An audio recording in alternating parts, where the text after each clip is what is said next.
السلام علیکم every one, آج ہم بیر معونہ کی لڑائی کے بارے میں جانیں گے۔ ویڈیو میں اینڈ تک بنے رہیے گا۔ چلیے ویڈیو شروع کرتے ہیں۔ بیر معونہ کی ایک مشہور لڑائی ہے جس میں 70 صحابہ رضی اللہ عنہ کی ایک بڑی جماعت پوری کی پوری شہید ہو گئی، جن کو قرہ کہتے ہیں، اس لیے کہ سب حضرات قرآن مجید کے حافظ تھے اور سوائے چند مہاجرین کے اکثر انصار تھے۔ حضور صلی اللہ علیہ وسلم کو ان کے ساتھ بڑی محبت تھی، کیونکہ یہ حضرات رات کا اکثر حصہ ذکر و تلاوت میں گزارتے تھے اور دن کو حضور صلی اللہ علیہ وسلم کی بیویوں کے گھروں کی ضروریات، لکڑی، پانی وغیرہ پہنچایا کرتے تھے۔ اس مقبول جماعت کو نجد کا رہنے والا قوم بنی عامر کا ایک شخص جس کا نام عامر بن مالک اور جس کی کنیت ابو برا تھی، اپنے ساتھ اپنی پناہ میں تبلیغ اور وعظ کے نام سے لے گیا تھا۔ حضور اقدس صلی اللہ علیہ وسلم نے ارشاد بھی فرمایا کہ مجھے اندیشہ ہے کہ میرے اصحاب کو مضرت نہ پہنچے، مگر اس شخص نے بہت زیادہ اطمینان دلایا۔ آپ صلی اللہ علیہ وسلم نے ان 70 صحابہ رضی اللہ عنہ کو ہمراہ کر دیا اور ایک والا نامہ عامر بن طفیل کے نام جو بنی عامر کا رئیس تھا تحریر فرمایا، جس میں اسلام کی دعوت تھی۔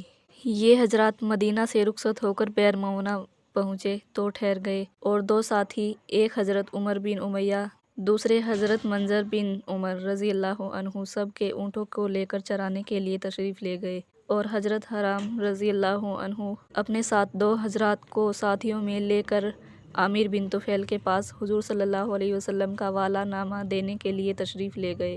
قریب پہنچ کر حضرت رحمہ اللہ نے اپنے دونوں ساتھیوں سے فرمایا کہ تم یہیں ٹھہر جاؤ، میں آگے جاتا ہوں۔ اگر میرے ساتھ کوئی دغا نہ کی گئی تو تم بھی چلے آنا، ورنہ یہیں سے واپس ہو جانا، کہ 3 کے مارے جانے سے ایک مارا جانا بہتر ہے۔ عامر بن طفیل ان عامر بن مالک کا بھتیجا تھا جو ان صحابہ رضی اللہ عنہ کو اپنے ساتھ لایا تھا۔ اس کو اسلام سے اور مسلمانوں سے خاص عداوت تھی۔ حضرت حرام رضی اللہ عنہ نے والا نامہ دیا تو اس نے غصے میں پڑھا بھی نہیں، بلکہ حضرت حرام رضی اللہ عنہ کو ایک ایسا نیزہ مارا جو پار نکل گیا۔ حضرت حرام رضی اللہ عنہ رب کعبے کی قسم میں تو کامیاب ہو گیا کہتے ہوئے شہید ہو گئے۔ اس نے نہ اس کی پرواہ کی کہ قاصد کو مارنا کسی قوم کے نزدیک بھی جائز نہیں، اور نہ اس کا لحاظ کیا کہ میرا چچا ان حضرات کو اپنی پناہ میں لایا ہے۔ ان کو شہید کرنے کے بعد اس نے اپنی قوم کو جمع کیا اور اس پر آمادہ کیا کہ ان مسلمانوں میں سے ایک کو بھی زندہ نہ چھوڑو، لیکن ان لوگوں نے ابو برا کی پناہ کی وجہ سے تردد کیا تو اس نے آس پاس کے اور لوگوں کو جمع کیا اور بہت بڑی جماعت کے ساتھ ان 70 صحابہ رضی اللہ عنہ کا مقابلہ کیا۔ یہ حضرات آخر کہاں تک مقابلہ کرتے اور چاروں طرف سے کفار میں گھرے ہوئے تھے، بجز ایک کعب رضی اللہ عنہ بن زید جن میں کچھ زندگی کی رمق باقی تھی، اور کفار ان کو مردہ سمجھ کر چھوڑ گئے تھے، باقی سب شہید ہو گئے۔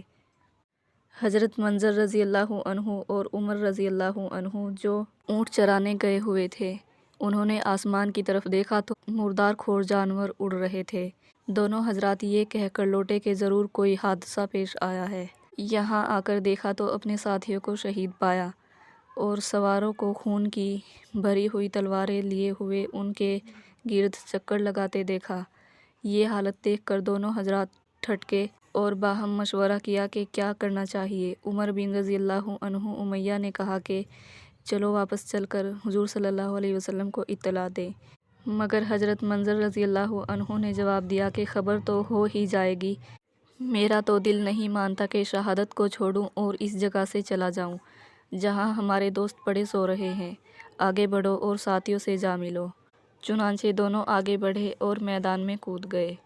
حضرت منظر رضی اللہ عنہ شہید ہوئے اور حضرت عمر بن امیہ گرفتار ہو گئے، مگر چونکہ عامر کی ماں کے ذمے کسی منت کے سلسلے میں ایک غلام کا آزاد کرنا تھا، اسی لیے عامر نے ان کو اس منت میں آزاد کیا۔ ان حضرات میں حضرت ابوبکر صدیق رضی اللہ عنہ کے غلام حضرت عامر بن فہیر رضی اللہ عنہ بھی تھے۔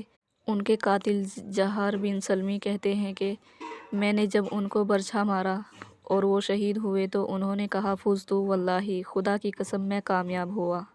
اس کے بعد میں نے دیکھا کہ ان کی نعش آسمان کو اڑی چلی گئی۔